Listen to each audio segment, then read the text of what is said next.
When Adam Schiff asked one simple yes or no question about FBI firings, Kash Patel's evasive response revealed everything Americans need to know about Trump's choice for FBI director. What started as routine questioning quickly escalated into accusations of lies, cover-ups, and a stunning personal attack that exposed the real threat to our justice system. That people that were identified as having worked on cases against President Trump would be removed from their jobs. Did you tell that to someone at the FBI? People are not removed But for case assignments. Just answer my question. Did you tell that to someone? People are not removed for case No, assignments. you're not answering my question. And I would Mr. never Patel, tell anyone. Did you tell someone at the FBI that FBI employees identified as having worked on cases against President Trump would be removed from their jobs? Yes or no, did you tell someone that? I would never tell anyone at the FBI that they're being removed for basically their case assignments.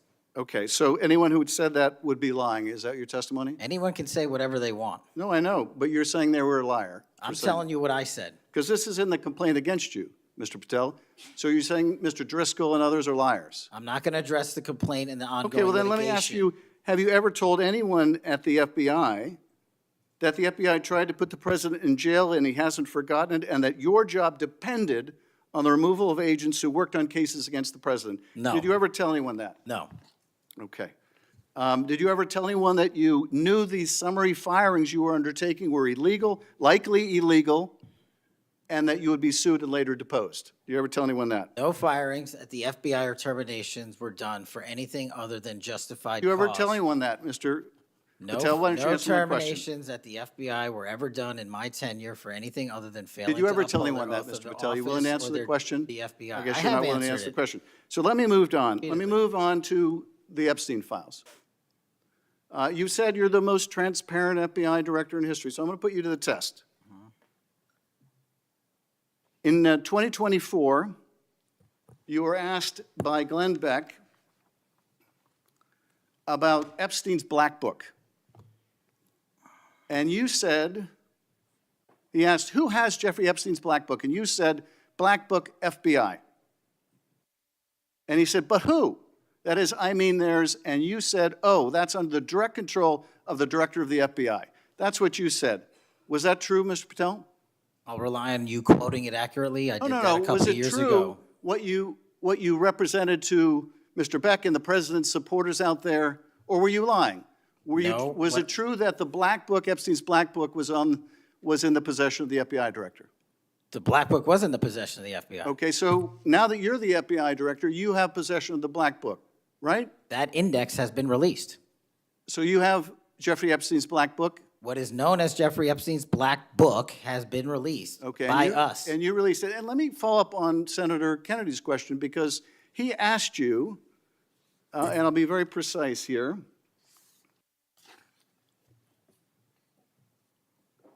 You've seen most of the files. Who, if anyone, did Epstein traffic these young women to besides himself? And you said, himself, there's no credible information, none. If there were, I would bring the case yesterday that he trafficked to other individuals. And Kennedy, the information we have, again, is limited. And Senator Kennedy said, the answer is no one. And you said, for the information we have. So is it your testimony today that in all the Epstein files, that Jeffrey Epstein trafficked no one to anyone but himself? Is that your testimony, Mr. I never said Jeffrey Epstein didn't traffic anyone else.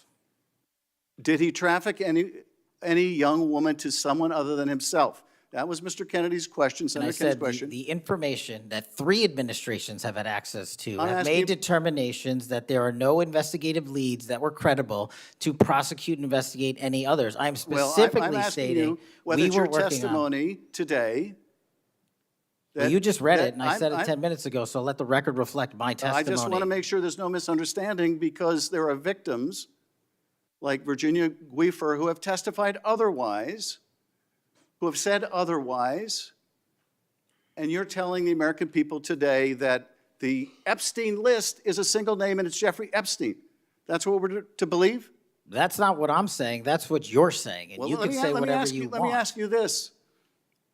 When Todd Blanche went to interview Ghislaine Maxwell, She said, but did I think these guys were coming for that? I really don't. If you met Epstein, there's no way that this cast of characters, of which it's extraordinary, and some are in your cabinet, who you value as your co-workers, and you know would be with him if he was a creep or because they wanted sexual favors. A man wants sexual favors, he will find out. They didn't have to come to Epstein for that. And the next question Todd Blanche, the president's former criminal defense lawyer, asked is not who in the cabinet, who are you referring to? His question is, so when's the last time you think you were with Mr. Epstein when he got a massage?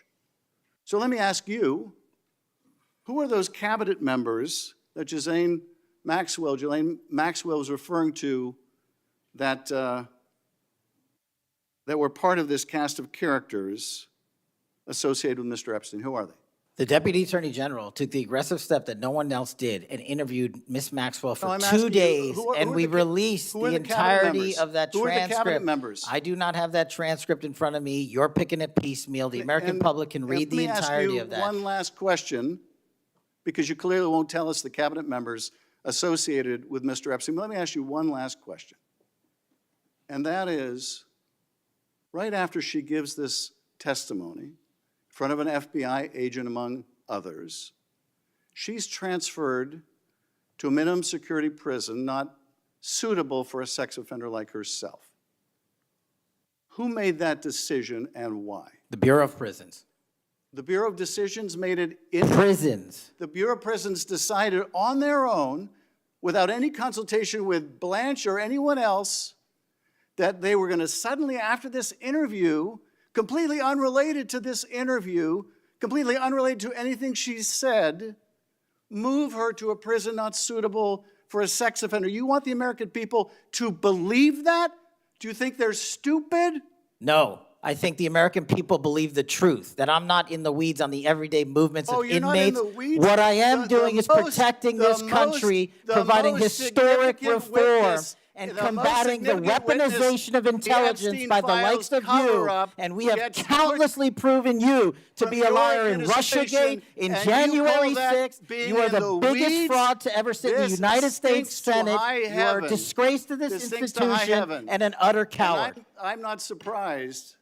I'm not I'm surprised not that you continue surprised to lie that from the- your that perch and put on a show view so you can go of you raise money for your and for good charade. reason. You are a political buffoon at best.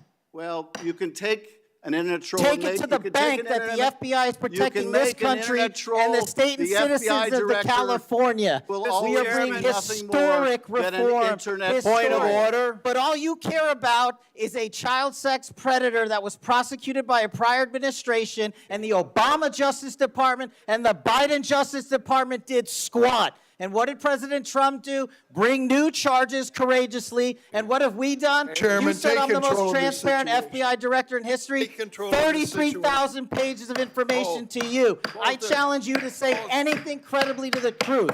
Go ahead and run to the cameras where you want to go now. Both of you be quiet. Before What you just witnessed wasn't a typical confirmation hearing exchange. It was a masterclass in how evasion reveals more than answers ever could. When Adam Schiff pressed Kash Patel on whether he fired FBI agents for political retribution, Patel's response pattern exposed the exact institutional threat that should concern every American who believes the FBI must remain independent. The legal mechanics here matter because they reveal the stakes. When a nominee repeatedly refuses direct yes or no questions about terminations, he's not protecting classified information or following legal advice. He's protecting himself from accountability. Schiff asked specifically whether Patel terminated agents in whole or in part because they worked on Trump investigations. That precise language matters because partial motivation still violates the principle of apolitical law enforcement. Patel's evasion, claiming agents were fired for failing to uphold their oath, is a classic deflection that transforms political loyalty tests into moral judgments. Notice the pattern that emerged throughout this exchange. When pressed on specific allegations that he told FBI staff all employees who worked on Trump cases would be removed, Patel couldn't give a direct denial. When asked if he told anyone the FBI tried to put the president in jail and he hasn't forgotten it, again, no clear denial.